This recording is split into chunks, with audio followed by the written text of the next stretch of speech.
Merci de choisir Focus One pour vous informer. Bienvenue sur ce numéro de Digest. Voici le sommaire. La route qui continue de décimer les voyageurs sénégalais, voici ce qui marque ce début d'année 2023. Cette semaine encore, près d'une dizaine de personnes ont péri dans des accidents. Nous y reviendrons dans le développement. À un an de la présidentielle, des potentiels candidats sonnent la mobilisation des troupes. Ousmane Sonko et Macky Sall rivalisent dans le domaine avec leurs différents déplacements dans les régions du pays. À l'international, nous parlerons des soldats tués dans une embuscade au Niger et le nombre de morts qui ne cesse d'augmenter en Turquie et en Syrie suite au tremblement de terre du lundi passé. Voilà pour le sommaire, le développement, c'est tout de suite.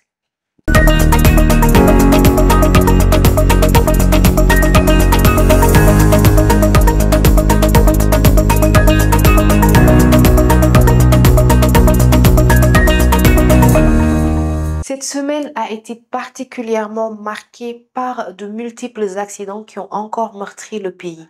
Dans la matinée du jeudi 9 février 2023, un homme âgé d'une trentaine d'années a été violemment percuté par un train en provenance de Diamniadio, a annoncé la CETER, la société d'exploitation du TER de Dakar, dans un communiqué. Si la thèse du suicide est mise en avant par les témoins, les circonstances exactes de cette tragédie n'ont pas encore été déterminées. Une enquête a été ouverte pour apporter la lumière sur ce drame. Juste après Rufisque, la faucheuse s'est présentée cette fois-ci sur l'autoroute à péage à hauteur de la sortie de Sébikotane, où une collision entre un minicar et un camion transportant du ciment a fait 5 morts et une vingtaine de blessés. Ce terrible accident a provoqué pendant de longues heures une perturbation du trafic dans les deux sens de l'aéroport AIBD et de la région de Dakar. Cependant, la série macabre d'accidents semble interminable. Le lendemain, soit le vendredi 10 février 2023, 4 personnes ont péri dans un accident survenu à Yen. Il s'agit une fois de plus d'une collision entre deux cars Ndiagadjai. Ces collisions viennent prolonger la série meurtrière d'accidents qui se jouent sur les routes sénégalaises et qui ont marqué ce début d'année. Ainsi, entre janvier et le mi-février, ce sont pas moins de 71 personnes qui ont été victimes des accidents routiers au Sénégal.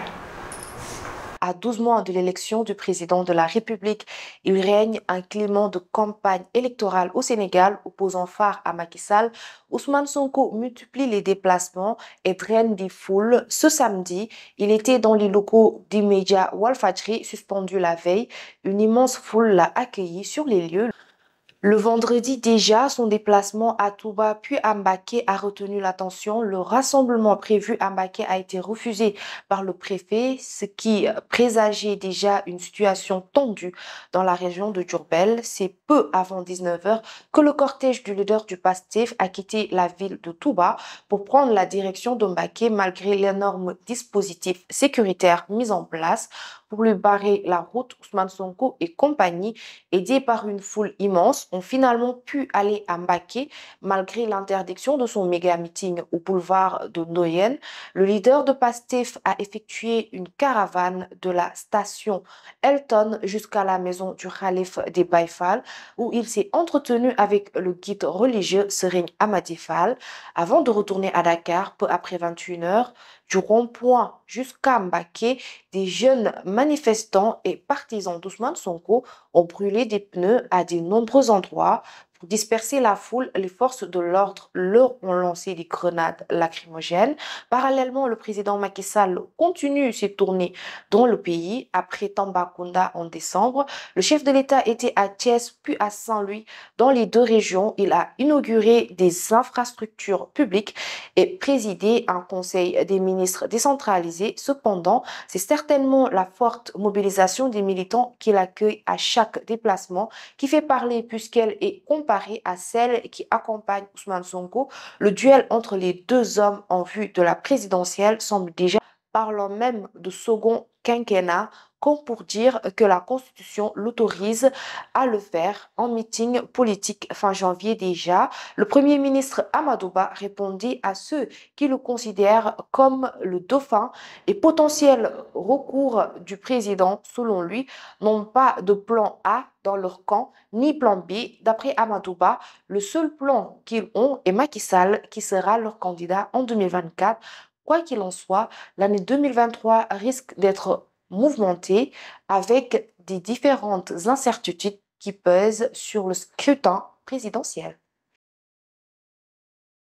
Ce samedi, la centrale solaire de Malicounda, la deuxième dans la localité après celle réceptionnée en 2016, l'infrastructure a coûté 101 milliards de francs CFA et a une capacité de 120 mégawatts. Pour le président, son érection découle de l'option stratégique du gouvernement d'assurer une production forte et durable d'énergie indispensable à l'émergence du Sénégal. Selon lui, avec 523 personnes employées sur le site durant la phase de construction, les populations ont été prises en compte dans la mise en œuvre du projet. En Afrique, plus précisément au Niger, où au moins 10 soldats sont morts dans une embuscade tendue par un groupe terroriste armé dans le sud-ouest du pays. Les troupes et plusieurs assaillants ont été tués au cours des combats, mais ne précisent pas leur nombre. L'attaque a eu lieu dans la vaste région occidentale du Niger, Tillabéri, qui est à cheval sur le Burkina Faso et le Mali. Ces deux pays sont frappés par l'insurrection djihadiste et subissent des attaques répétées depuis 2017.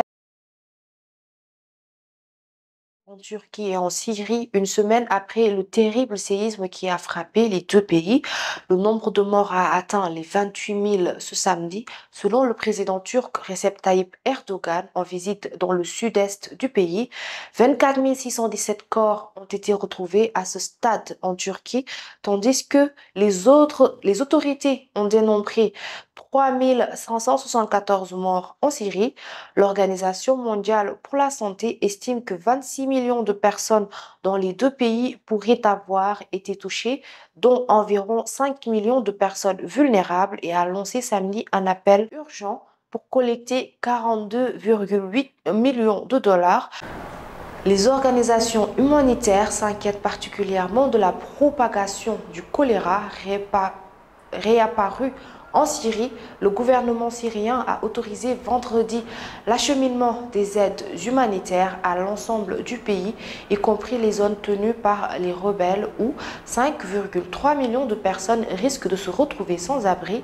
Un point de passage a par ailleurs été ouvert entre la Turquie et l'Arménie pour la première fois depuis 35 ans pour permettre l'arrivée de l'aide humanitaire. En visite en Turquie, le chef de l'agence humanitaire de l'ONU, Martin Griffiths, a déclaré à Sky News que le bilan doublera au plus.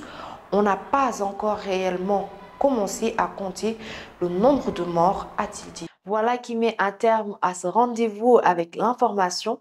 Merci de l'avoir suivi. Nous vous donnons rendez-vous la semaine prochaine, même heure, même chaîne.